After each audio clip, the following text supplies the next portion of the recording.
Good morning students. आज हम लोग मनुष्य का श्वसन तंत्र पढ़ेंगे।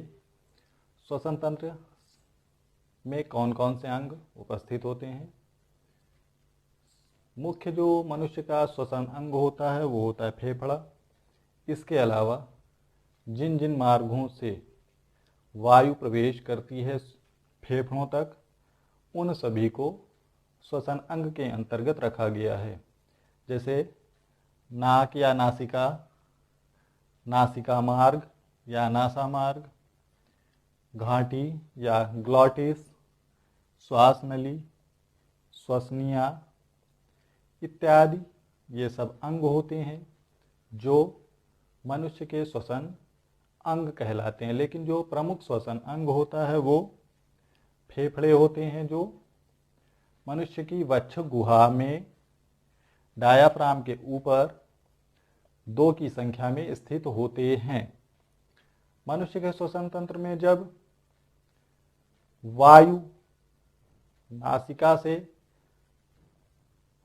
नासा मार्ग से होती हुई प्रवेश करती है तो नासा गुहा से वायु गुजरने पर शरीर का जितना ताप होता है उसके बराबर वो नम हो जाती है, और इसमें धूल के कण जितने भी वायु के माध्यम से प्रवेश करते हैं वो सब वायु के माध्यम से जो प्रवेश करेंगे धूल के कण वो अलग हो जाते हैं।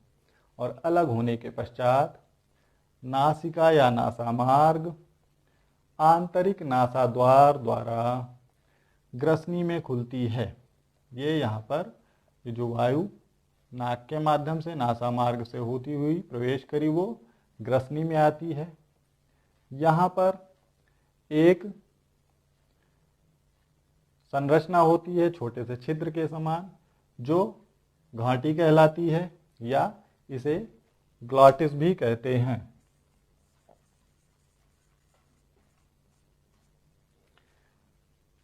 यहाँ पर जब वायु प्रवेश करती है तो घाटी के माध्यम से ये श्वास नली में चली जाती है और श्वास नली 2 भागों में विभाजित हो जाती है।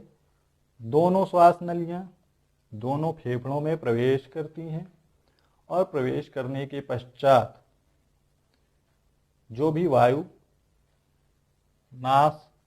नासिका या नाक के माध्यम से यहाँ श्वसनी में प्रवेश की है, श्वसनी जब फेफड़े के अंदर प्रवेश करती है तो अनेक श्वसनिकाओं में विभाजित हो जाती है। यहाँ पर देखिए ये 1 और 2 श्वसनी है, यहाँ पर आने के बाद छोटी छोटी श्वसनिकाओं में ये विभाजित हो गई हैं, और इन्हीं श्वसनिकाओं में अनेक वायु कूपिकाएं होती हैं। इन्हीं वायु कूपिकाओं के अंदर वायु जो नाक के माध्यम से चली है वायु कूपिकाओं में आकर भर जाती है। और आप लोग जानते हैं कि जब सांस ग्रहण की जाती है तो उस टाइम सीना थोड़ा चौड़ा होता है, यानी फेफड़े फूलते हैं।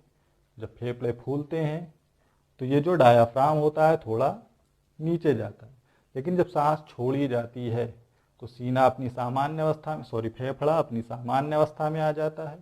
और जब फेफड़ा सामान्य अवस्था में आ जाता है तो डायाफ्राम अपने स्थान पर आ जाता है, तो यहाँ से श्वसन की क्रिया पूर्ण हो जाती है। यहाँ पर ये जो ग्लॉटिस है इसी के साथ एपिग्लॉटिस लगा होता है। जब भोजन ग्रहण करते हैं मुख के माध्यम से तो ये एपिग्लॉटिस ग्लॉटिस को बंद कर लेता है ताकि भोजन श्वसनी या श्वास नली के माध्यम से फेफड़ों में प्रवेश ना करने पाए। इस प्रकार से मनुष्य में श्वसन की प्रक्रिया पूर्ण होती है।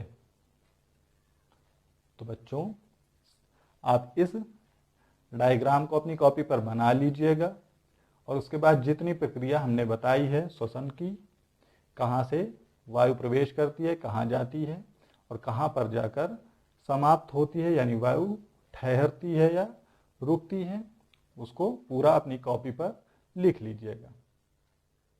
बाकी नेक्स्ट डे